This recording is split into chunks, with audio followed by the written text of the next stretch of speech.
Number 10, Thomas Jefferson. Born in Virginia in 1743, Jefferson was to become one of the most influential figures in US history and the country's third president. But he's mostly remembered by die-hard British monarchists for driving King George III mad. In his youth, Thomas filled his head with radical ideas. By the time he was in his 30s, he was already agitating for a change in the American colonies. Jefferson argued that the British Parliament had no moral authority over America and that the people of the New World owed no taxes to the British Crown. When things turned sour, he blamed the ensuing War of Independence on George III. Number 9, Wendy Williams. The daytime talk show host told her viewers that Meghan will regret cutting off her dad, Thomas, from seeing his 2 grandchildren. Wendy supported Thomas when she spoke to the press, claiming, "I'm Team Thomas on the particular thing. He's an old man, he's apparently not well, he goes in and out of swollen ankles, he doesn't look really good at 76. He's got 2 grandchildren that he'll never meet. Meghan does not have to accept him all the way in her family, but maybe a little hideout one day in Malibu and invite him over with no press involved would be nice." Number 8, Bethenny Frankel. The Real Housewives of New York City star criticized Markle in response to a Twitter user who suggested the Duchess was treated unfairly by the palace and press following that infamous Oprah interview. "Cry me a river," Frankel tweeted. "The flight of being a game show host, fairly unknown actress, to suffering in a palace with tiaras and 7-figure weddings for 2 whole years to being a household name." Number 7, Walt Disney. Disney's first feature-length film, Snow White and the Seven Dwarfs, set the template in 1937. Snow is a lonely princess waiting for her prince. She likes to sing and brush the floor and smile at bluebirds,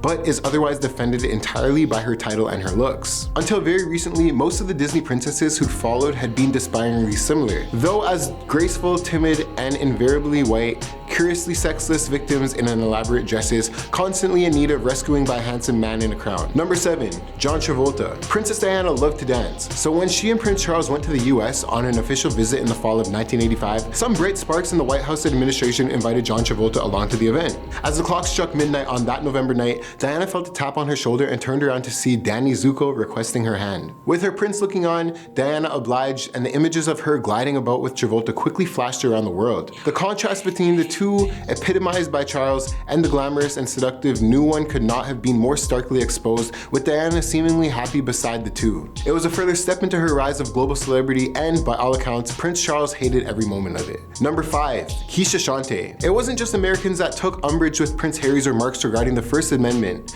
Keisha Shante, host of Entertainment Tonight Canada, also joined the likes of Meghan McCain and Sean Hannity by attacking the prince for commenting on an issue he fully admitted he knew little about on a podcast, Armchair Expert. The presenter, who resides in the United States, told ET Canada viewers, "You have to respect the laws and constitution. I think it's strange to be upset over paparazzi given the very public life that he's lived in the UK his whole life.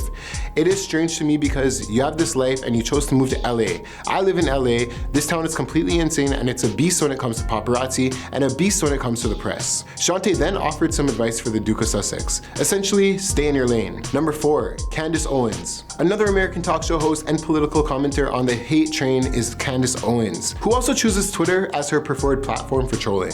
Owens shared her opinion on Meghan Markle and Harry's decision to leave the royal family and move to the US. Isolating an individual away from their family and friends, using suicide threats to get what you want, these are classic signs of an emotionally abusive relationship, but we aren't supposed to suspend rationality because of racism. She added, "Dear Harry, Meghan is not the victim, you are."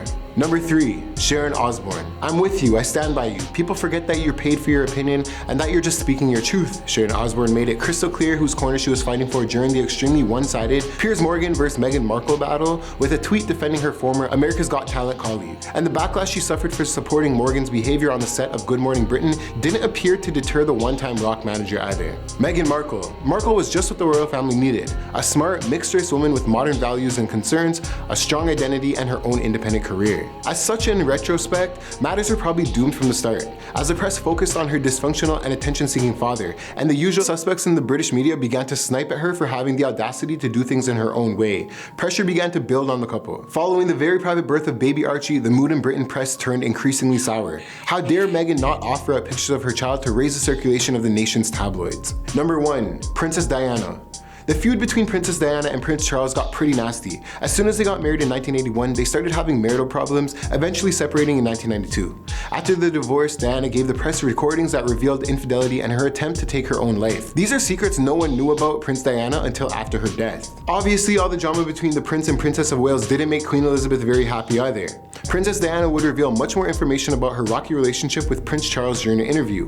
Extremely upset, the Queen sent a letter to Diana requesting that she divorce her son, which was eventually granted in 1996. And those are 10 celebrities who hate the royal family. Let me know in the comments below what you think about this whole situation, and I'll be seeing you soon.